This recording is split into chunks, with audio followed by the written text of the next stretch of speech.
The sound of chains rattling echoed through the halls of Attica Prison, a cold, unforgiving noise that signaled the inevitable.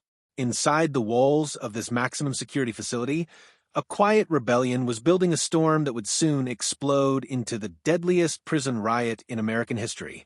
The inmates were angry. For years, they had been subjected to overcrowding, deplorable living conditions, and a system that seemed designed to break them. But today, as the clock struck noon, everything changed. The prison was no longer a place of law and order. It had become a powder keg waiting to ignite. It began in the lower yard, with a single shout that rang out like a gunshot. Then another, and another. In an instant, chaos erupted. Inmates rushed toward the gates, their faces twisted in rage, their movements calculated, precise. Guards scrambled, but it was too late. The power had shifted.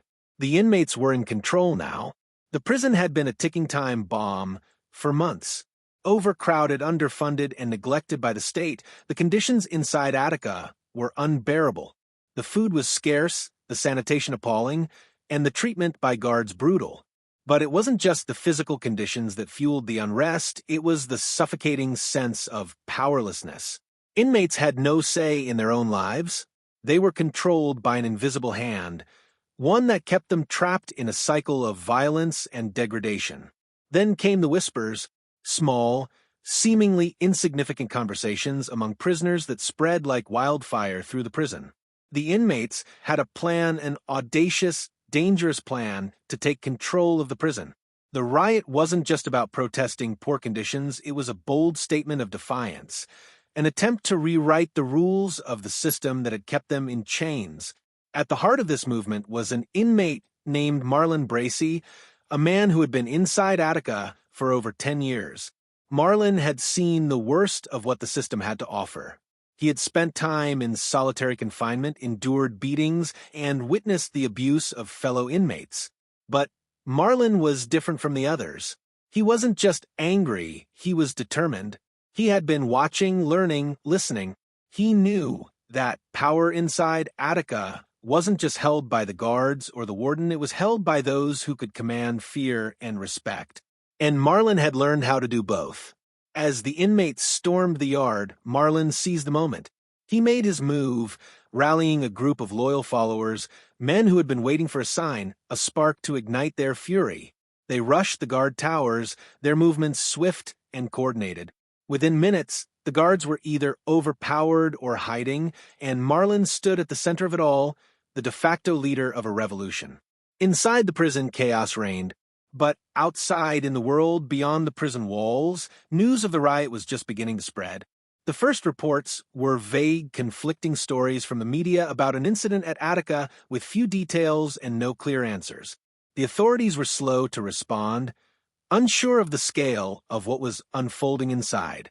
But as the hours passed, it became clear this wasn't just a typical prison riot. This was something much bigger, a rebellion. A revolt against a system that had abused and forgotten the men inside. The state police were called in. They arrived in full force, armored and ready for battle. Helicopters hovered overhead, and snipers were stationed along the perimeter of the prison. But they were met with resistance. Inmates held their ground, barricading the yard and preparing for a standoff. They knew the risks, they had nothing to lose. And as the clock ticked into the afternoon, the standoff grew more tense. Marlon Bracey, now the symbol of the rebellion, stood at the center of it all, directing his men with military precision. His voice, calm and commanding, carried over the yard as he instructed the inmates to hold their positions. But there was a problem. The hostages, the prison guards, taken by surprise in the early moments of the riot, had been rounded up and held as bargaining chips. The inmates didn't want bloodshed, not yet. They wanted their demands heard.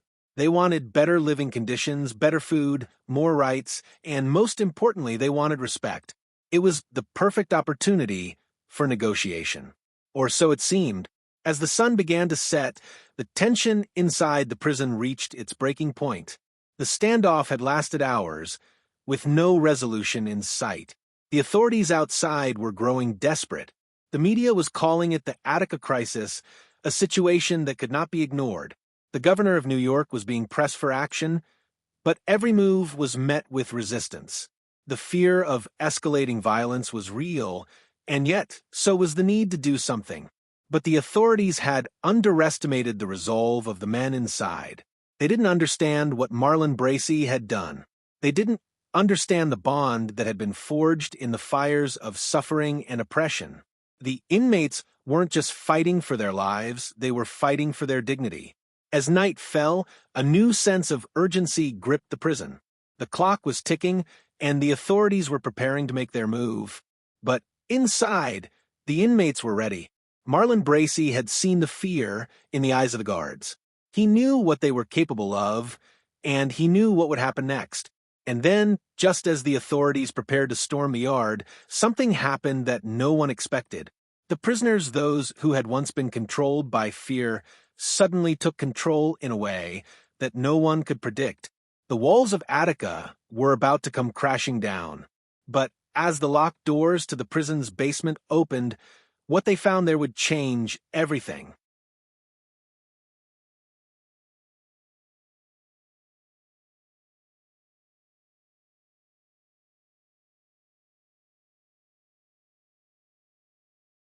The scene outside Attica Prison had devolved into a full-blown crisis. News stations were broadcasting live updates, their cameras capturing the chaos unfolding within the prison walls. The hostages, guards, and civilian staff members were being held in the yard, their lives hanging in the balance. The state's response had been slow, calculated, but now it was clear. Attica was under siege, and the rebellion inside was unlike any the prison system had ever seen. As night settled over the prison, the standoff continued. The inmates, led by Marlon Bracey, had taken control of the yard, with armed men positioned at key points. Barricades were hastily constructed from steel and scrap metal, providing them with strategic advantages. The guards who hadn't been taken as hostages had been forced back to the outer perimeters, and outside, a tense, simmering atmosphere surrounded the prison walls. Governor Nelson Rockefeller was on the phone with the authorities, his voice tight with frustration. Reports came in faster than he could process them, each piece of information painting a more dangerous picture. The situation inside Attica was far from under control, and as pressure mounted, the choices made in the next few hours would determine whether this was a political crisis or a full-on bloodbath. But inside, the prisoners were focused. They had held the yard for hours, and as the night drew on, they knew the authorities would act. The question was, how long could they hold out, and what would they be willing to do to maintain control? Marlon Bracey, the de facto leader of the rebellion, stood tall in the middle of the yard, his eyes scanning the horizon. The man who had once been a small-time hustler was now a figure of immense power within the prison walls. He wasn't just leading the rebellion, he was shaping the future of the prison itself.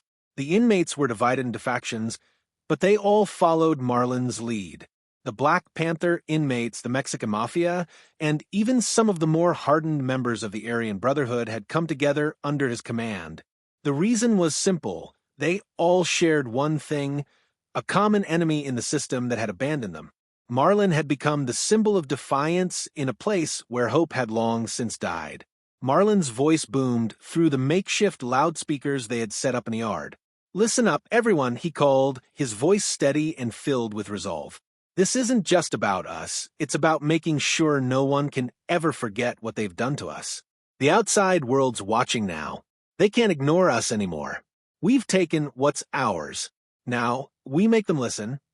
His words stirred the inmates, a mix of defiance and hope flashing across their faces.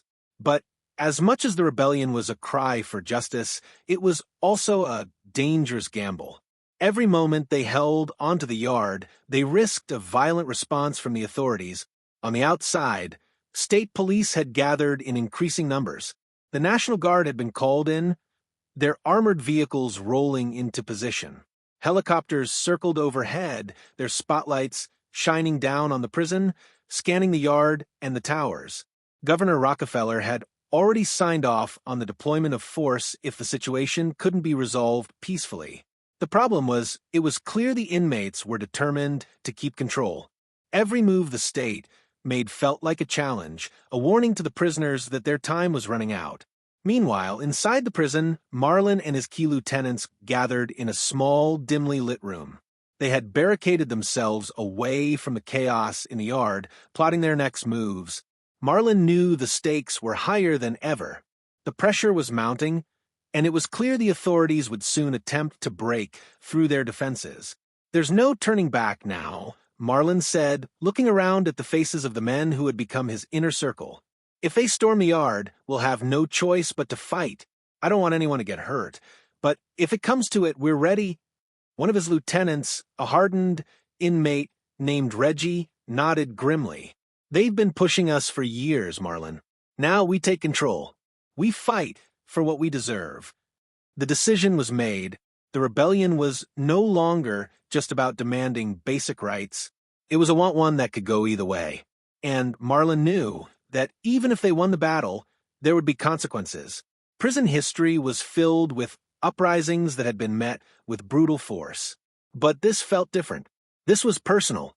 Outside, the guards, who had been pushed to the outer perimeters, received their final orders. The state police were preparing for a full assault. Snipers were positioned on the rooftops, ready to take down any inmate who made a move. The authorities had no intention of negotiating. They wanted to end the standoff, and they wanted to end it now. In the early hours of the morning, the first wave of police officers, clad in full riot gear, made their way toward the main gate. But as they neared the yard, a sudden shift in the air caught them off guard. There was movement in the shadows. A group of inmates, armed and determined, had taken up positions, ready to defend their newfound control. The stage was set. The prison riot had now reached its boiling point. But just as the authorities prepared to move in, the first shock of the morning came. The hostages who had been kept under tight surveillance suddenly found themselves in an impossible position. Marlin had already given orders. The prisoners would have to make a choice. Would they sacrifice their freedom for a few moments of reprieve, or would they press forward with the rebellion, no matter the cost? As the clock ticked, tension rose higher. And in the distance, Sarah Mendoza, who had been following the case from the outside, knew the storm was coming. She'd seen the flash of danger before, but this was something new. The battle for justice inside the walls of Attica was no longer just a fight for survival. It was a fight for the truth. But when the final shot rang out and the gates to the yard swung open, what they found inside the prison would change everything. The prison gates were open. The authority outside Attica was prepared to storm the yard, but they were met with resistance unlike anything they had expected. Inside the prison, the battle had reached a tipping point, and every moment that passed felt like the final seconds of a ticking bomb. Marlin Bracey, standing tall at the heart of the yard, had seen the first signs of change earlier that morning. His people, armed with whatever they could find, stood defiant and ready, faces hardened with determination. The prison wasn't just theirs, it was their kingdom, and Marlin was its king. Yet even as he held the ground, Marlin knew it wouldn't last forever. The police were coming.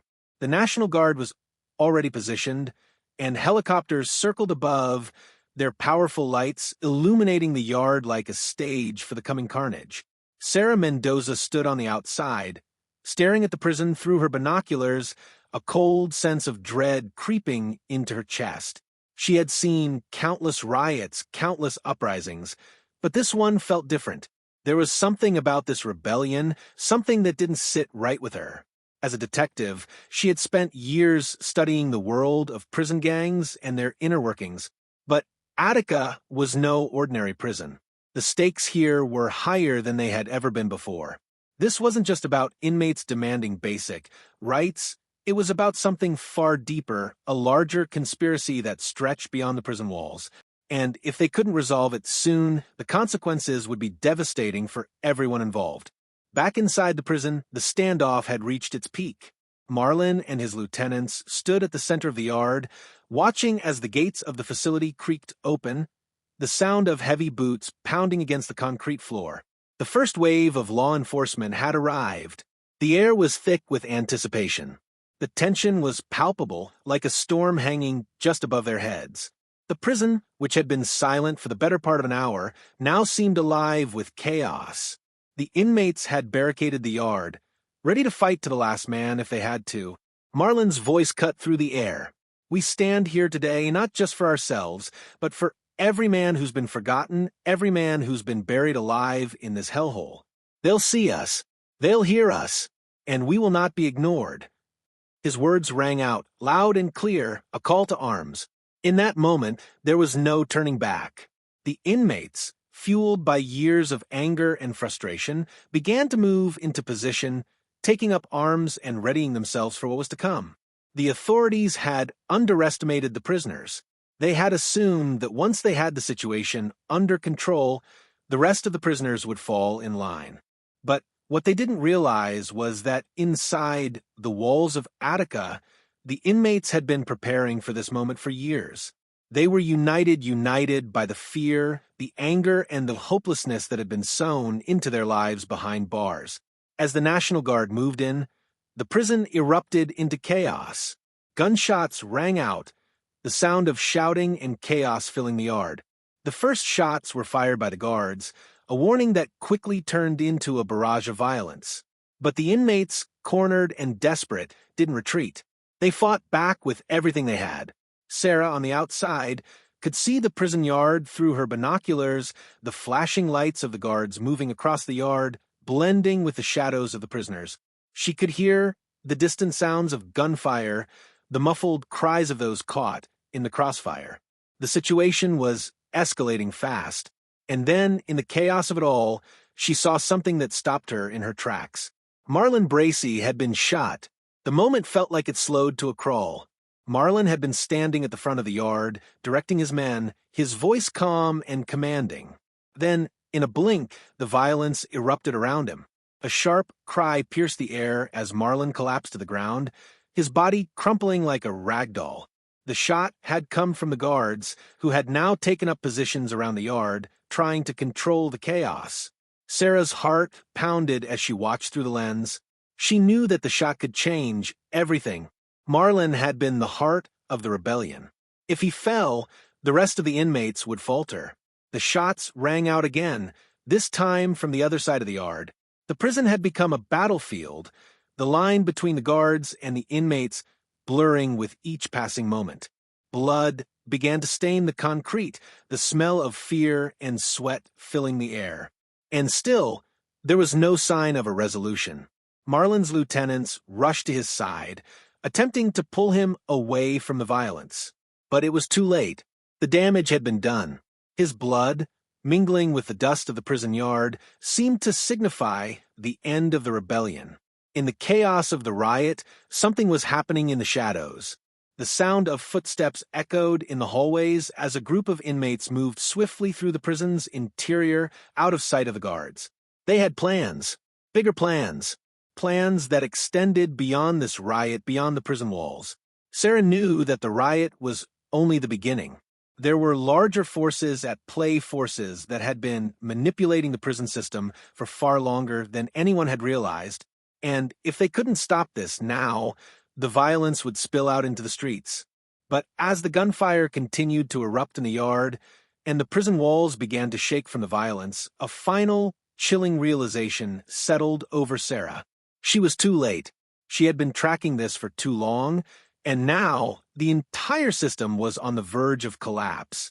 The bloodshed inside Attica was about to spill out into the rest of the country, igniting a conflict that would tear apart everything they thought they knew about the American prison system.